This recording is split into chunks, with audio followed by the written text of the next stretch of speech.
Hey everyone, this is Penley-Ann Creations. How are you today? I hope you are having a beautiful day. Tip Tuesday, everyone. Tuesday, September the 7th, 2021. I hope you are doing well today. Okay, the subject of the tips, as you may have read it, is protecting your yarn and some suggestions on how to do protections for yourself and your family during a storm. All right, let's go down to the table, everyone. Besides my juice. Okay, last week it was a couple of people inquiring about this charm. Well, it was one person said that this was not a bug, it was a charm hanging from my notebook, which is true. But they thought this was a bug that was in, not mine, but somebody else's yarn. I don't know how they got that confused. Anyway, because it was my video, but they talked about another channel. Anyway, so I talked about that already. That's not a bug. So that prompted me to tell you what I do to protect my yarn from critters. And as you can see right here, mothballs. Now, my craft room is on the 3rd floor, and I have an older home, so you know, it gets that stale smell, you know, so you just want to, without doing a whole bunch of plugins, you know, this is one method I use to keep things fresh. Now, some of you may say mothballs. Oh no, I agree, because when I started using them years ago, I was like, no mothballs. I can't deal with that. And back in the days, you know, 70s, 80s, 90s, before someone opened up their door, you just could smell the stuff coming through the door. That's how strong mothballs was. And I want nothing to do with that. So many of you understand what I'm talking about, how pertinent this smell is. So when Calvin did go and get them, they wasn't strong. Matter of fact, they're not strong at all. At all. Maybe the first couple of days you can smell them, and then it dies down. So this is not your grandmother's mothballs anymore. You know, maybe it could have something to do with this brand we get from Home Depot. I don't know. But I tend to use more of these than I thought I was going to use them. They come in round little circles. I meant to show you some, put some gloves on. But if you happen to visit my craft room, you know, you'll see them on the floor, you know, put them in corners and things like that. Put them in the yarn, tuck them in the yarn. And this is take care of all types of critters. So this is what I use to protect my yarn and clothing. You can put this in airtight containers and storage cabinets. Some men use it and women use it in their suit garment bags for the winter, for their coats, you know, because the moth will eat up wool. So being that I haven't done research on acrylic and other yarn, cotton, I don't know what bugs like. I know moth like wool, but I don't know what the other bugs like, and I'm not gonna give them any chance to nibble on my stuff. So this is what I use in my craft room. Keep down the the smell and keep any pests away. You don't know what's crawling, and to keep them away because they do not like this smell. Matter of fact, not this storm, but it's not Henry. Henri. The last storm, Henri, we had, it rained so bad that I could smell wet wood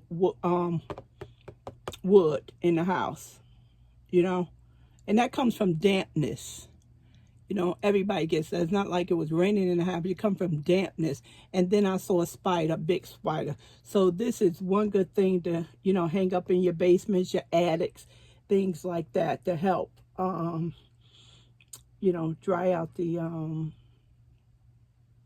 take away the smell and plus dry out the house. So this is what we buy for the entire house. And I use this in my craft room. And another thing you will find, now all of a sudden I can't remember what this is called. It has a, oh my goodness. I'm not going to stop this and Google this. So this is a block. And I have a couple of these, and every time I think about the name of it, it just leaves my brain. And I also have chips. They are in quarter sizes. And I also stick that in the yarn.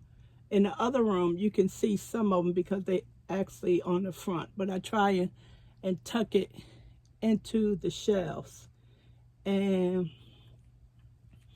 this is found in the closet section. For example, if you go to Home Depot, they'll have this where they sell a lot of closet items, and men use this, and plus you can use this for men use this for their suits and stuff. I guess women do too. And they hang this up in the closet, and you get that nice wood smell that detracts bugs. And also it protects your yarn as well. So this needs to be replaced because I can't even smell anything. So I have these blocks, and they come in little chip forms, and their size maybe of a quarter. And I use those as well. And these smell absolutely wonderful. These can go in your dresser drawers as well and get that nice smell to it. It is not working for me as of now, so I'm going to leave it alone. I know many of y'all are going to tell me what this is called and the smell you get from it. Okay, so these are the two things that I use to protect my yarn and keep my craft room smelling better. Let's just put it that way. Okay, so part 2 of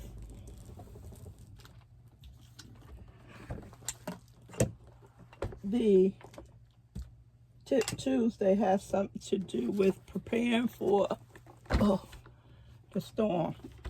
I don't know why I'll take my mat out of here. Preparing for the storm. Now, we just recently had this storm started in New Orleans and did tremendous damage in the New Jersey and New York area. Unfortunately, we are still looking for 2 young adults, and it is just horrible. I've never seen so much destruction in New Jersey. We had Sandy and Floyd years ago, and President Obama came, and now President Bush is on a grant in Manville, and I think he's going to Queens. Anyway, so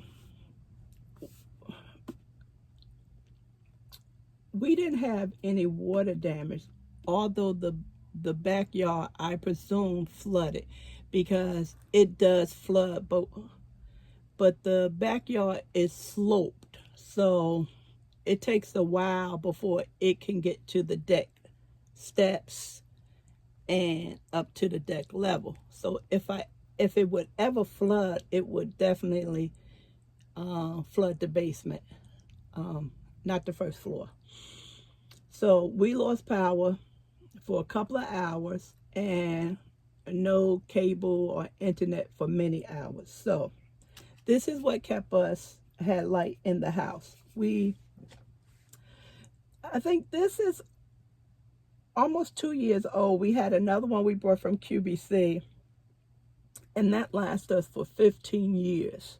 So how this works is you plug it into the wall and you charge it.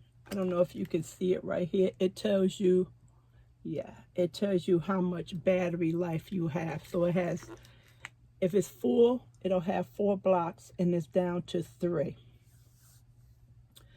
And this is your 120 outlet, volt outlet right here. So your standard appliances plug into the 120. This is also air compressor if you want to blow up something for the pool, your tire for your car, a bicycle. You understand that. This also will jump start your car. You can see the jumper cables here. It will jump start your car. And then you have 3 USB ports right here as well. My older one did not have 3 US ports at the time. But we can still use this to charge the cell phone. So when the lights went out, this usually up in the craft room, because sometimes I'm working at the table and it's easier for me to just plug into this instead of running an extension cord on either side of the wall. So when the lights went out, took this down in the bedroom, plugged the lights in, and we had lights on the second floor. When the lights went out, it was just so dark, and you could just hear the rain coming down, but you couldn't see anything, and that just made it worse. You know, I was cut off from the world. You didn't know what was going on. No type of internet or cell service. Years ago, I damaged my AC AM FM radio, and I never replaced it. And I kept saying, I'm going to get me another radio, and I'm going to get me another radio, and I never did. And I regretted it that day, because at least I could have had some communication with the outside world telling me what was going on. And so me and Calvin wrote up a list of some additional things we like to have and some things we need to replace, and that is on the list to get a AM FM radio. This, you can find these less than $100 or slightly above $100.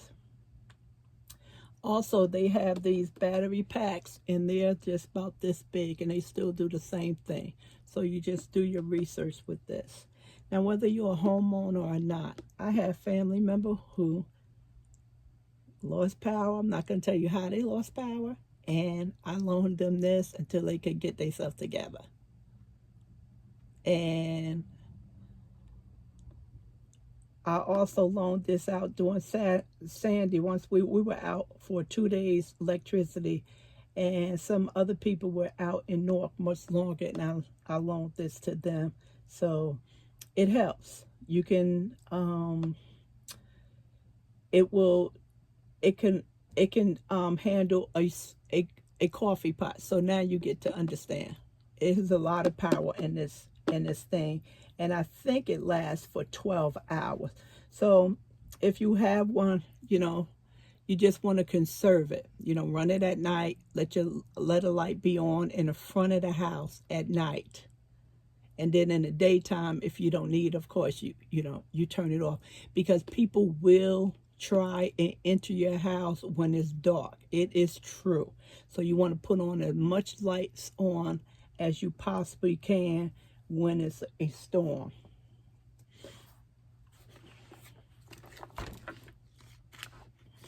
Now, another thing we had, I just brought up a small one because I didn't want to bring up all this stuff. We have battery operated candles. You get a little bit of that, and it works really nice. You know, I have a lot of them that we put on the steps. You know, walking up and down the steps, it lights the steps. Put them in the bathroom, put them in the kitchen downstairs, you know, all around the house, so you get a glow. No one won't trip and hurt themselves. And I also have lanterns. I think I have like 24 of those things, and they battery operated. Look like something you take when you camp with. So those also is a great help. Of course, flashlight. This is a very small flashlight, but it's extremely powerful. So you just sit this on the table and let it just go right up to the ceiling. This is a very powerful. We have other ones that's on bookshelves throughout the house. So anything happen, and if you in any room, you will be able to know where a flashlight is. That's what I try to do. I try to keep them all over the house. And if you're in the kitchen and the light go out, you should be able to get a flashlight. If you're in the living room and the lights go out, you should be able to get a flashlight. That's how I run my house. Because, you know, if it's really dark, someone can get hurt trying to go up and down the stairs to find a flashlight.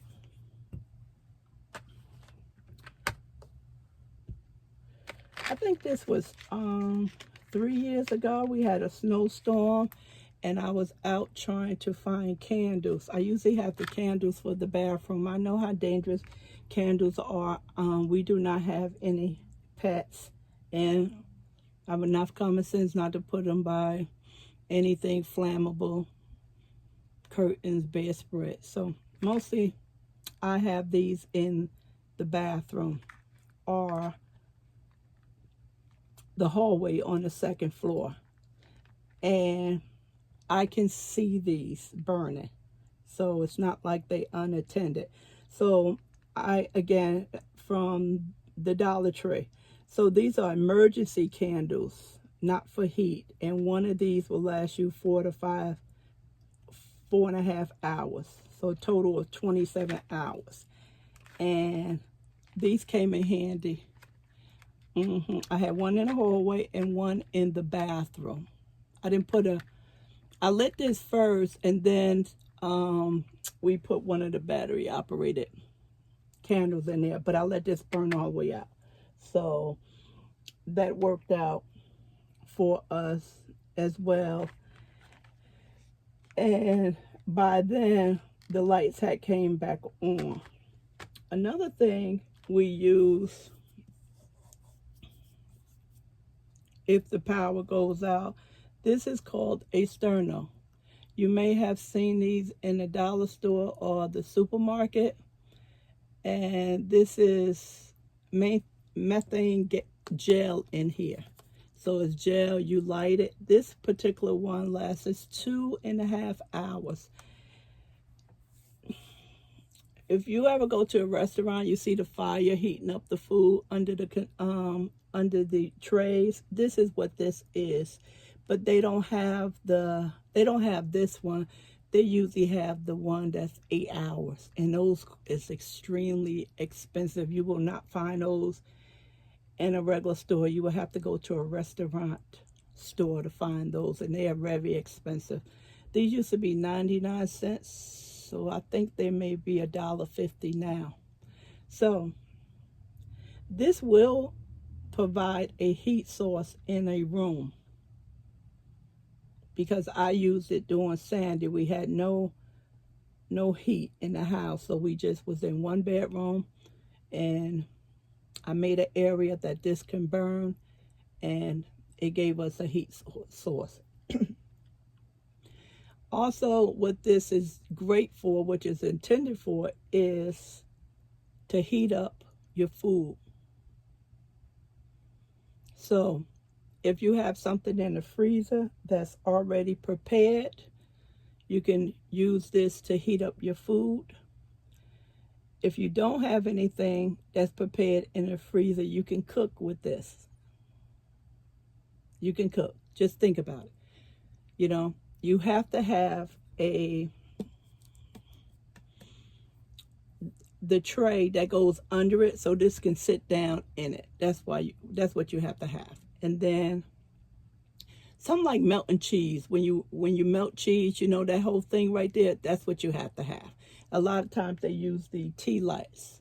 But this right here, if you want to heat up something frozen like chicken or lasagna stuff, you would use something like this. And it would heat it up. That's what we did when I catered. That's what the people in the restaurant does. You just make sure you take your aluminum foil, your top, and you just seal it. And you can survive with this. It's so many, you can cook with this. You can heat up your food with this. So you will not starve. You just have to get the shafer. That's what it's called. It's called a shafer. It's a rack, metal rack. And it has the little area at the bottom and give you two areas, and you sit this down on here, and then you put a pan of water, and you sit another pan of food inside the water. So what this is heating up the water, and the hot water heats up your food.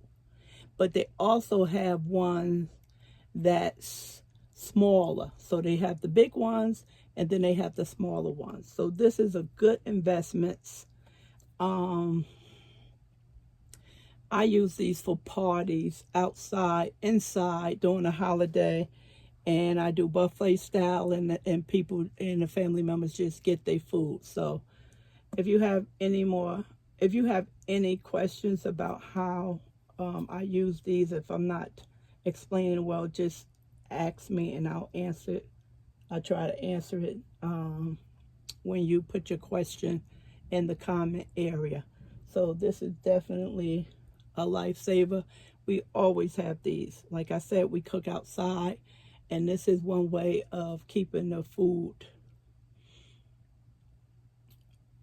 hot, and also cooking food. I was going to say something else. Now, I don't, stuff like this, if your house is blowing down, you know, this is irrelevant. Stuff is not going to, you know, stuff is not going to, help you. But if you lose power, these are some things I suggest that you look into. You know, your own home, your own apartment, what works for you. So I suggest that all of us start thinking about these storms, because we are getting tornadoes in New Jersey, something we never had before.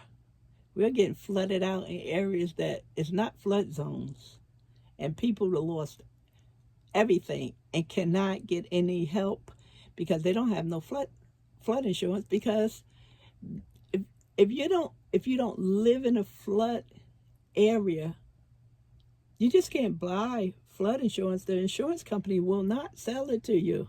They will not sell it to you. So we have to think about ways to take care of ourselves. And if you have any suggestions for me or the group, just put them down in the comment area. Some things that you do to prepare for storms. You know, maybe you have a ton of blankets. You know, whatever. I don't want to spend too much time on this because there's so many things that I do that I'm not gonna cover. But the government will help. Today is Tuesday, let's say Wednesday, Thursday, Friday, Saturday, Sunday, Monday, Tuesday. Almost a week now. And the funds haven't gotten to those people yet. So my thing is that you have to try and prepare some things for yourself until you can get some aid. The government takes a long time because their logistics and the amount of stuff they have to move, that's what delays it. The amount of stuff they move, it just takes so much time, you know. So we have to just think about things that can help us, help ourselves, you know. And I know a lot of us do not depend on the government. I get that. A lot of people just don't depend on the government. They just pull themselves up by their bootstraps, even if they don't have bootstraps. So these are some of the tips that I used through the storm, and they got me through it. They get me through it every year when we have storms here in New Jersey. And I just wanted to share that with you. Okay, everyone? So I'll let you go, and I'll talk to you soon. And I hope these tips found you well. Bye.